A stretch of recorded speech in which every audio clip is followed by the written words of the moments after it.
Welcome to the Truckorama from Marion, Indiana. I'm Janelle Bunton. This year's truck show is special because the show features Crosley automobiles and trucks that were built right here in Marion over 30 years ago. Many Crosley owners are here to celebrate the return of this fascinating automobile to Marion. So join us as we welcome home the Crosleys to Marion.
Crosley started the Crosley Car Company in 1939. Over the next 23 years, several versions of the tiny automobile were built.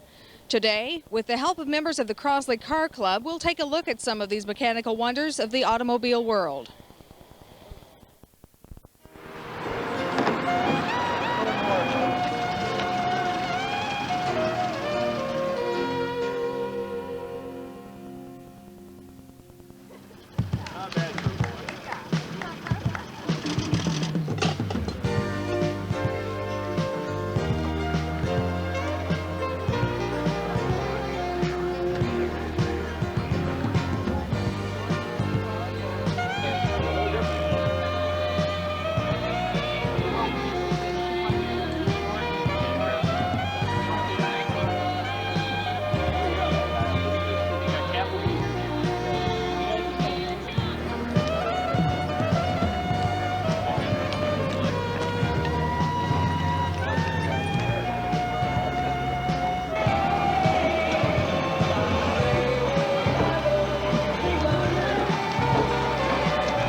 Tell me your name and where you're from. I'm James Fry, and I'm from Mount Vernon, Ohio.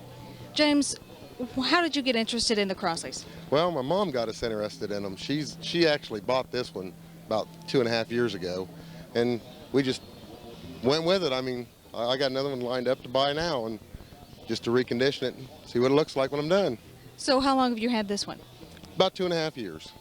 And are there any special incidents or memories attached to it that you'd like to share with us? No, we bought this one. It was fully reconditioned when we bought it, but we're going to repaint it and do some more work to it eventually, but right now we're just holding off till I buy my other one and start on it. Well, it's a 4-cylinder, 3-speed on the floor. It produces 26.5 horsepower. It's a 1952 super convertible. There was 147 of this model made in '52, and this is one of the 6 on the road today. Hi, tell me your name and where you're from. Gordon K. Wood. I'm from Greenwood, Indiana. And Gordon, how long have you been interested in the Crosleys? Well, I've been interested in them since I was a child. My next door neighbor had one, but I've just had this one a year or so. I see. And how did you get started in purchasing this automobile? Well, I own a bunch of other cars. This is the first Crosley I've bought, and I had a chance to buy it, and I went ahead and bought it and restored it. What's special about the Crosley that attracted your attention? The size and their looks. They're not, they're so ugly, they're cute. Is there a certain type of the Crosley that you like, a certain model more than others? Yeah, the pre-war I like, but I haven't been able to find one yet to buy. I like the pre-wars the best, but I haven't found one yet at this time. I'm still looking.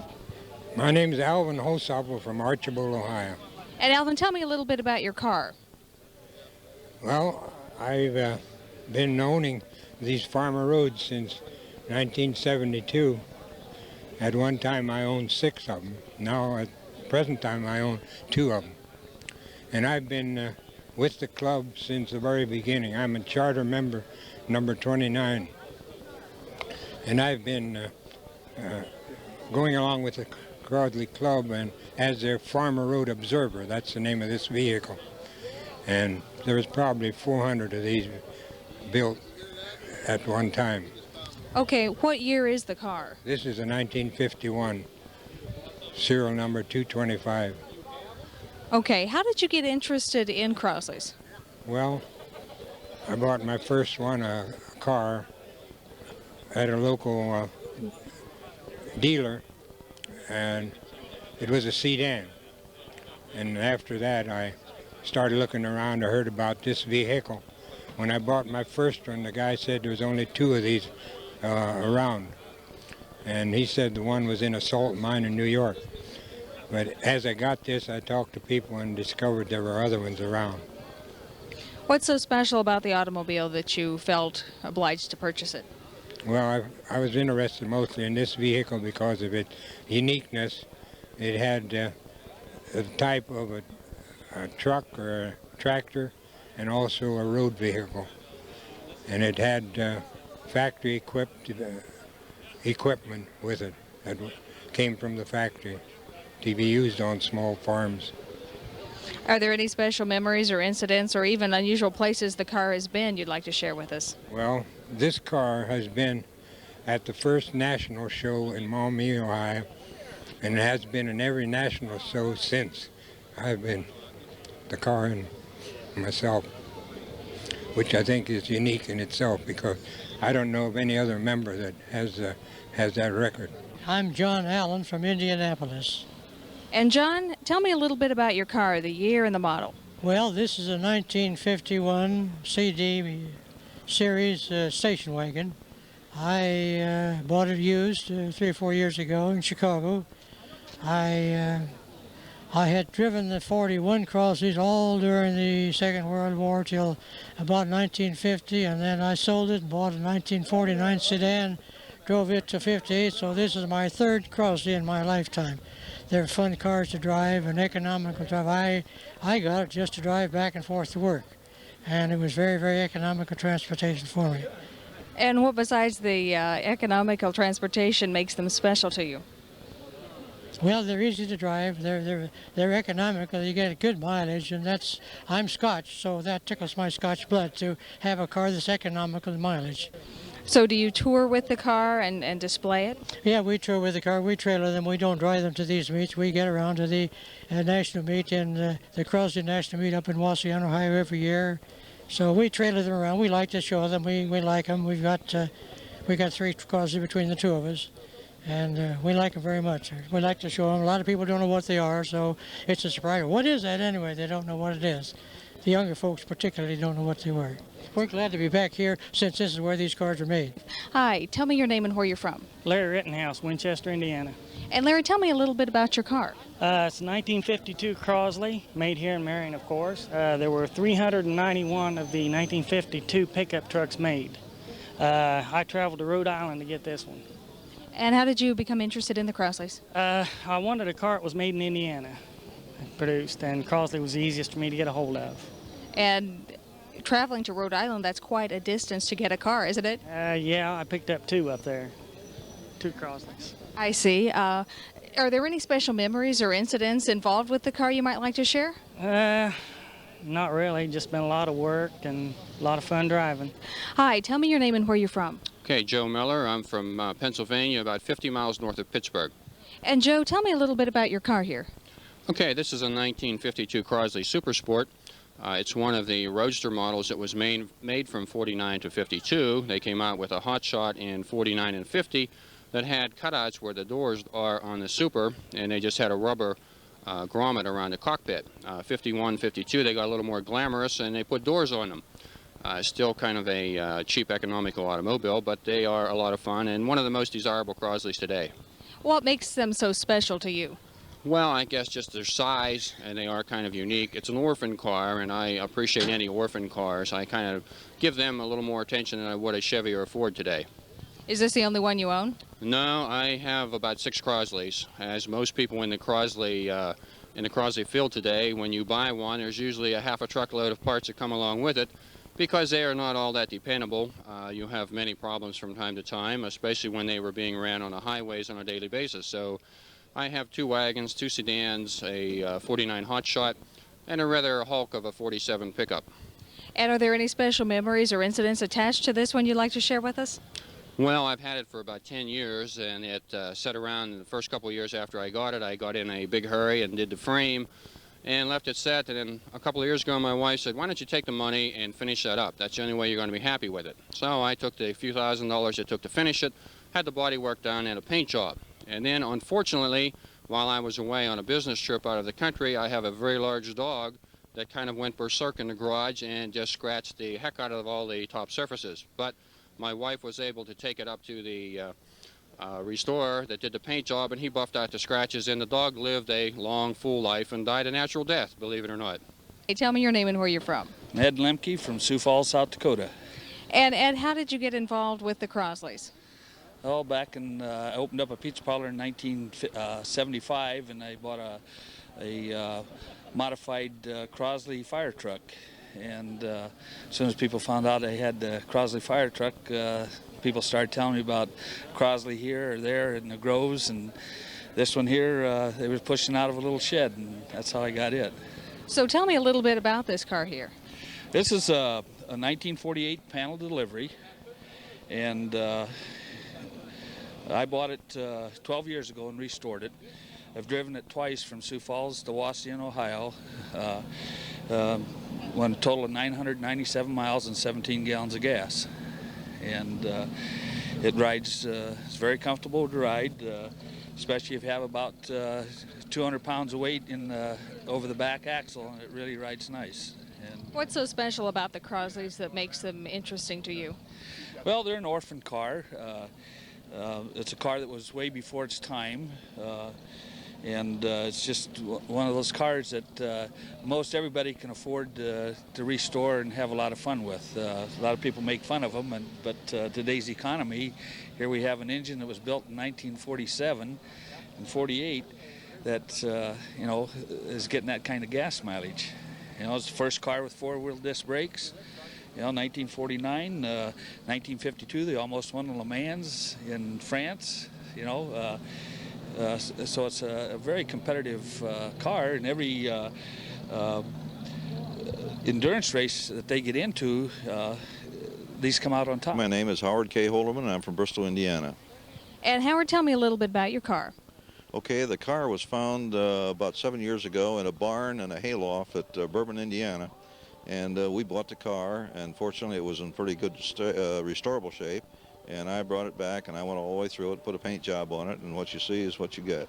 Okay, tell me a little bit about the model, the year and everything. Okay, this is a 1951 Super Sport, and the difference between a Super Sport and a Hotshot is that this has doors and the Hotshot does not. Okay, it's as you probably know, there's a 26 horsepower engine, and it's small. This car will do about 55 mile an hour flat out, but you can't drive it more than about 45 consistently. So I trailer it, I don't drive it, except in parades and local areas and that sort of thing. Looking around the show today, you see these people in cars, and you know, I'm 70 years old, and you know, I've been in cars all my life, and it represents a period of history in our culture And when they're gone, they're gone. They don't make them anymore. So, you know, they scrounge up old cars and you'd think is junk, and then they take a lot of TLC and restore them.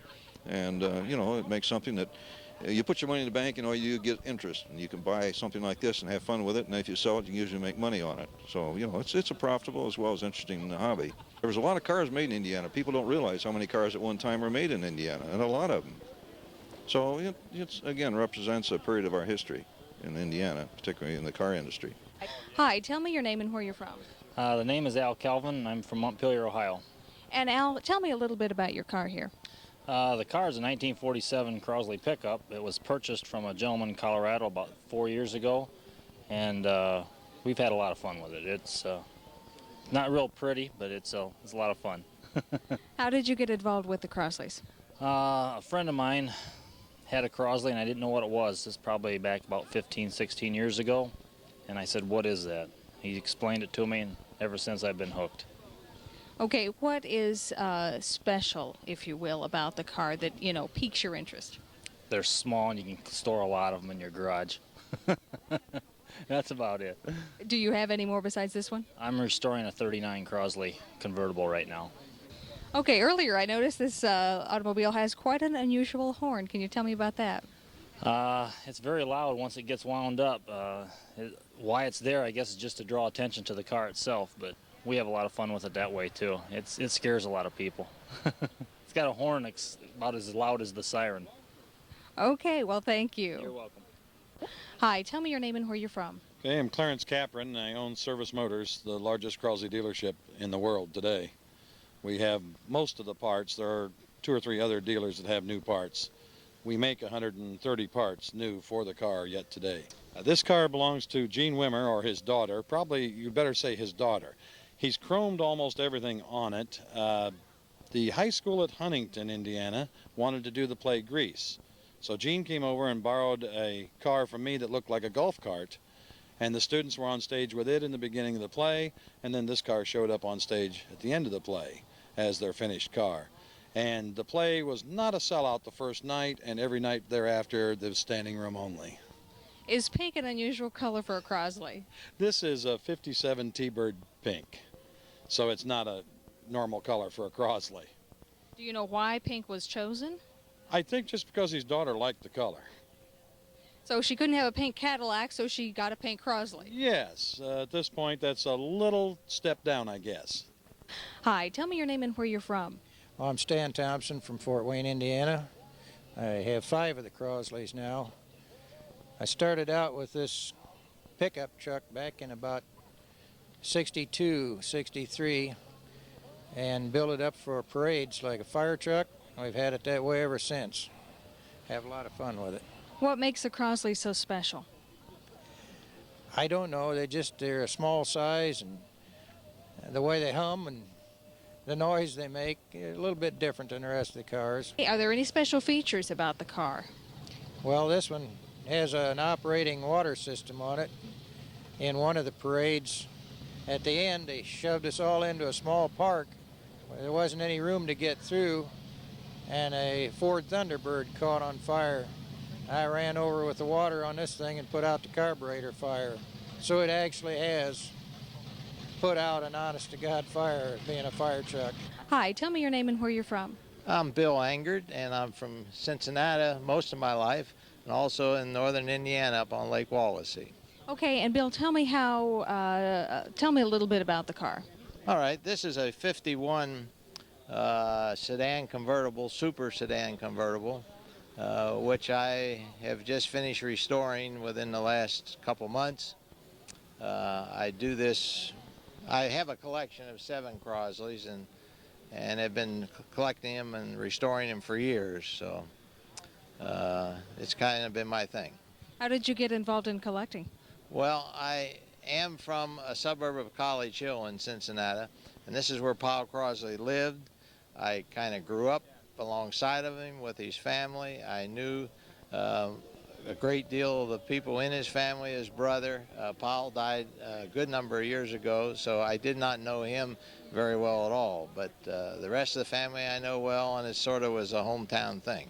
So it's kind of a little bit of reminiscence with the cars. Oh yes, yeah, it's nostalgia for me because I saw Paul many years driving his young son in a little pre-war model to Military Institute every morning, and it kind of reminds you of home, you know. What about the cars, besides the fact that they bring back memories, interests you so much? Well, I do all my own restoring, my painting and mechanical work and everything, and I can handle them easily. I can store them more easily. I can work on them without having the heavy equipment, and a neighbor friend can help me lift the motor out one evening or whatever. So it's just, along with the hometown thing, it's been something I've enjoyed. I've got 2 of my cars in the Auburn Cord Duesenberg Museum in Auburn.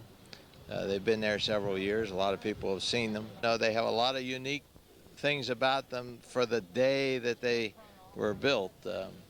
The overhead camshaft and the disc brakes that they had on some models, and even the design with a slab side body, and that was different and unusual for those days, along with its smallness and so on. I'm Jean Allen. I'm from Indianapolis, Indiana. And Jean, I hear you're the reason that we're here today, that this is the second Truckorama with Crosley's. Well, yes, I came last year and brought my Crosley, and the truck show promoters were so excited about finding out they were made here in Marion that they decided to make this year a Crosley year. This is the 40th year after they quit making Crosleys in Marion. And what's so special about the Crosley automobile? Well, a lot of things. It was pretty much before its time, being so small and so economical and fuel efficient. And this pickup truck here is rated at 1/4 ton. I don't know if that's special, but it's certainly unusual. They made a very interesting engine, too, although they didn't make it in Marion. They made it over in Cincinnati. It gets 26.5 horsepower out of 44 cubic inches. And some of the Crosleys were raced also during their time and won a lot of races in their class. And how did you get involved with them? Well, as a kid, I remember my dad having a Crosley when I was really small. I rode in the back of it where it wasn't even a seat. And so when I went looking for a car to restore, I bought a Crosley. It wasn't this one, it was a Super Sports. And then he and I started going to a lot of car shows, and ends up I bought this pickup then, and then he bought a station wagon, and we're just having a big time playing with Crosleys. One thing that's real unusual, I think, is they're so small, and yet a very big person can get in them, because Powell Crosley was 6'4", and he didn't want anybody making a car that he couldn't get into. So there's room for somebody 6'4" in every one of these. I'm here with Dick Shaw, the promoter of the 1992 Truckorama here in Marion, Indiana. Dick, tell me how you got the idea to bring the Crosleys back to Marion. Well, last year one of the Crosley members, Gene Allen, brought one Crosley truck to the show. One of the people that worked on it came up and said, I worked on this spot, and we just thought it'd be good to get the Crosley employees and get the Crosley cars and trucks all back to Marion and back to Gencor, the original factory where they were made. From 46 to 52. So today we had approximately 50 Crosleys come back home, and they're very welcomed. What kind of planning goes into an event such as bringing the Crosleys back? It took about 8 months to get this all together. 8 months and a lot of phone calls and a lot of calling people and big phone bills, but I think it was worth it when you see all the Crosleys here today. Following the Saturday morning get-together at the fairgrounds, all the Crosley owners headed to Gencor, where the Crosley was once built. There, the owners toured the plant and visited former Crosley employees.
Pretty close, weren't you?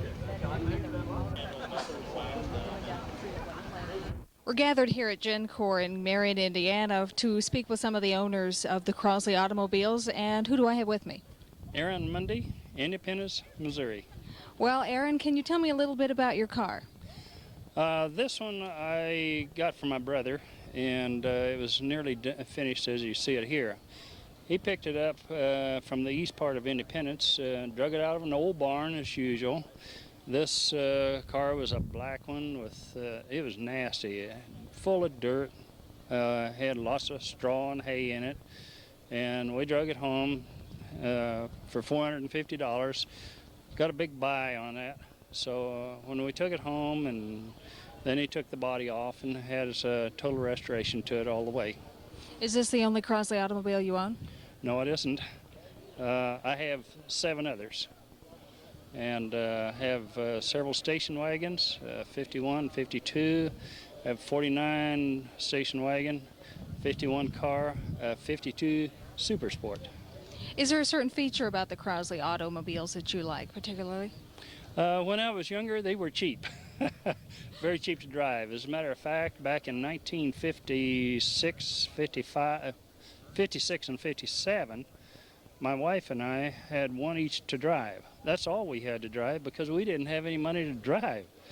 And consequently, I worked on one, the others broke down most of the time, and we get it fixed up and the others broke down. But nevertheless, we had transportation. We didn't have to walk a lot of miles we would have other than that. I'm here with Paul Park, and he's the administrative manager at GenCorp here in Marion, Indiana.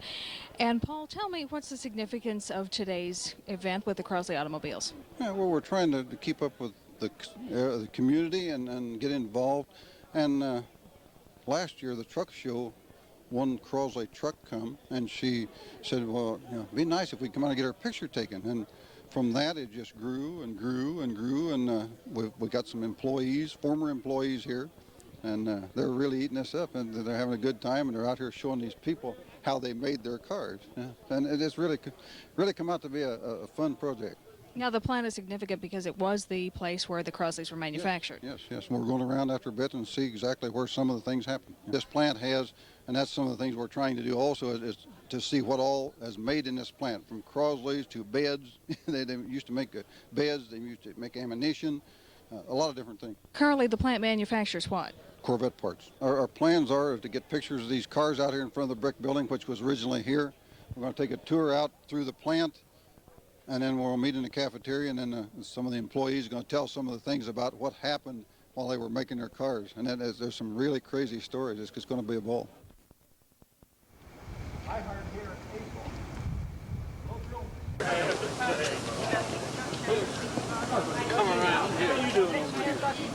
I don't know. What are you doing here? Well, that's a good question.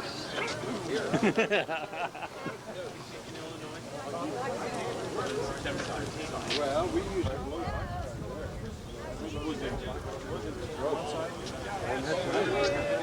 We have none of two of these cars exactly alike. They're a little different color. So they would fit the top to the car. Now, once in a while they do a little rough plate. They do a little metal to it. They put that much paint. And they use what they call a non-drying paint. They paint it right back here, and when we get up here, it's still sticky. But it never dries. They say it will protect the frame so much better. So, I don't know, maybe over years it did dry. Back here is where they started the chassis. That's where I work. Yeah, you come in just your rails already bent and everything. Yeah, the frame was already formed.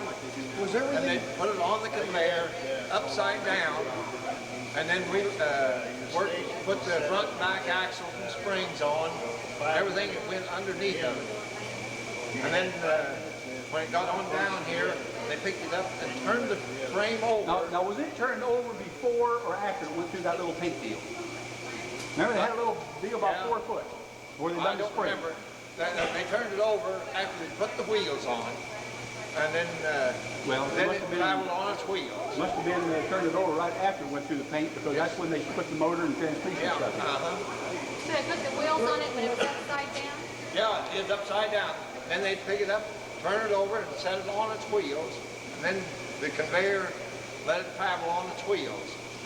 Were all parts stamped or fabricated elsewhere, just assembled here? A good share of them. Now, later years, they put in a large punch press back here, where they were punching out some of the parts, but I never did get back there. But did you get back there? George, that there's the first time I ever seen a safety device. And if you call safety arms on any press where they come down and crisscross like that, you have your arms up there, brother. You're going to get your arms chopped off regardless. And that was their safety. Your arms was up there, and you hit them buttons, and your arms come down like that. Knock you out of the way. Knock you away. Yeah. They hit your break your arms at the same time. Then he came up with the idea of putting those clamps on your wrist with the cables. You put your arms in there, and you had so many seconds after you pressed your buttons, they jerked you back. Now you had got a hold of the button. And there was the first one. One guy said, heck, that suckers almost threw me out of the building itself. Because they had to have to adjust them for each person that worked. But even though a lot of these parts came in, and some of the small parts they stamped, when they come down the assembly line, we still had a pair of 10 snips, we trim them down to the south. Basically, the little bar that goes up along your windshield, you used to have to trim almost all of them things. And they also trimmed the windshields. Sometimes you had to trim the roughness out of the windshield to get it in. You're talking about them turning the frame over. Did they do that by hand? No. They had a hoist. It hooked at both ends of the frame. It just picked it up and then it just rolled over. And it's on a pedal. Cradle. It's a wonder. Well, they wouldn't have been that heavy. A couple good sized fellows could have done it.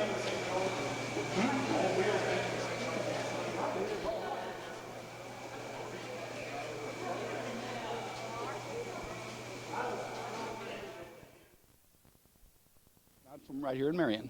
Okay, and Andy, you worked here at the plant from when to when? I hired in here in April of '47, and I quit the end of August of '50. Okay, and tell me, what did you do while you were employed here? I was started out hooking up wiring and all under the hoods. And then I went to putting the door glass in. Then I went to putting the panels in. And about that time, our foreman asked me if I would be a group leader. Now, there was Ralph Wilson, Horace Paul Baker, and myself. We was all 3 group leaders. And we were supposed to be able to do every job on the line. And if there was somebody missing, we had to do their job. Plus try to do some other jobs in relief at the same time. And we was busy, but we got a whole 10 cents more on the hour for doing that. And back then, 10 cents more on the hour was a good bit of money. I think I hired in here at $1.05. And then they went to $1.07, $1.17 and a half. And then when they made group leader, why, they gave us that extra dime. And that's what I was getting when I quit here in '50. We used to have a lot of fun here. We worked hard, but we had a lot of fun while we was doing it and kidding each other and pulling tricks and everything. And we got the dickens from the foreman and supervisor every so often. Like I was telling when I working on the repair down on the tunnel, if I get too far behind and people get their parts off wrong, I go over and shut the line off. Right down the line would come the supervisor and the big manager. He'd come out of the main building over here and want to know why. And of course, by that time, a few people got a chance to catch up, and then we was all right again for a while. Because once a person got behind on his work, he was right in the way of the next person on the line, and you couldn't get all your parts on at that time. Right after World War II, there hadn't been any cars made since '41. The government put a stop to it. Crosley was smart enough that he got out in '46 with a car, a copy off of his old 41 air-cooled. And he was one of the first to be able to get in production on cars, and he sold a bunch of them. A lot of them went to southern countries. A lot of them went to the south. People down in Kentucky and Tennessee, they loved them because you could almost run them down squirrel track, up a creek bed or anything else. I don't know whether they hold any bootleg whiskey in them or not, but they might have. Hi, tell me your name and where you're from. Alvy Gilbert. I live out here on a farm north of Marion and lived around here all my life, and cattle buyer now, but I mean I painted these Crosleys and done two of us done it in 3 minutes, and whichever. And this car here, we had 12 of them for the cabinet. Truman sent an order in, the president, and so I took all night painting them. I painted them 3 or 4 times, you know, to get them look nice. And he was going to give them to his cabinet. And I rode with Pal Crosley to lift out and back, you know, he'd try them out, you know. And I didn't want to tell him, but it was awful rough riding. I'd rather go home and ride my horse. Sarah Brown. Any wheels or chassis under. After it came out of the paint shop, we made up this wiring harness, and then we got down and crawled under there and pulled all the wiring harness out and hooked up the coil and the celluloid and regulator. And how long did you work there? From May 1946 till December '50. I never thought I'd see this many Crosleys back in Marion. But we worked half days when I quit, and at one time there's a lot of them going down the line, but it's sure something to see them back in Marion. I've got a scrapbook that tells you how many people work there, but I don't know. And this is Andy Johnson that took one of the tours, and he met his wife out here, and they're staying in the back of the truck. And this girl wasn't able to come today, but this is the dum-dum that I said was in the doors and the pitch that was sprayed underneath the car. It's different people that worked here, and all these, this is me, and all those that with me are gone.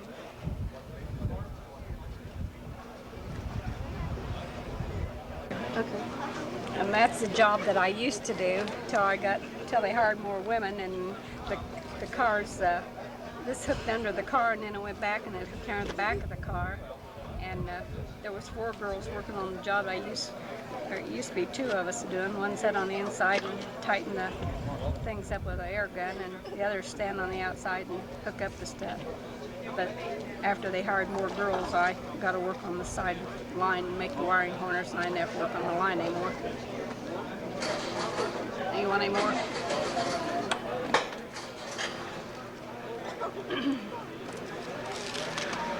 This is the first Crosley motor, and they said it wasn't any good. And they made another one, but this was Cobra. I don't know anything about that. But this was in Marion. Some of these pictures I have was Cincinnati, but this paper was printed and given to the employees, and it came from Cincinnati. And this was union men sitting around the table negotiating. Didn't make enough to keep me. I had to work. Is that your old union dues book? Yep. Andy, don't you make fun of me. I had one. Of course, I threw mine away. Well, you know me. Now, is that the IAM or is that the... Well, this is the first one, and this is the second one, CIO after. This was from 46 to 49, I think, and then this was in April of 49. I was going home every day at noon. Here's my paycheck stub. I made 68 cents an hour, and when I quit, I made $1.20. In 5 years' time, I went from 68 to 75 to 90 to $1.17 to $1.20 and a half. That's when I quit. Well, you could bang one of these, and you can't bang a new one. It caves in, but it's sure. Well, for the price and the time, Pal Crosley is ahead of his time, you know. And then there was so much gas and so much money after the war, and, you know, people was making more money. That's the reason it didn't go, I guess. But this is wonderful, all these people buying these cars up and having a club.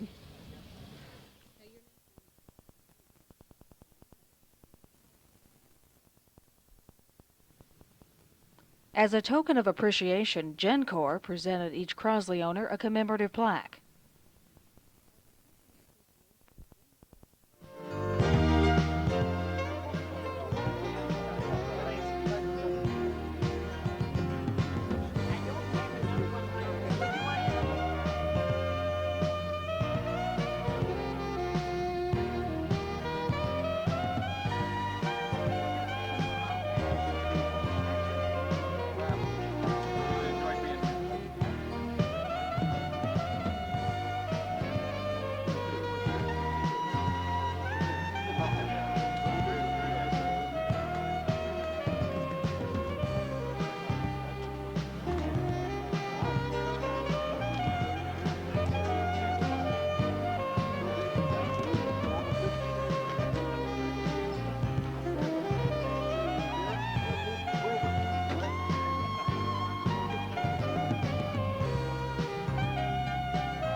And thus concluded the successful return of the Crosley to Marion. Everyone from car owners to former employees thoroughly enjoyed themselves and appreciated the opportunity after 40 years to be together again, back home in Indiana.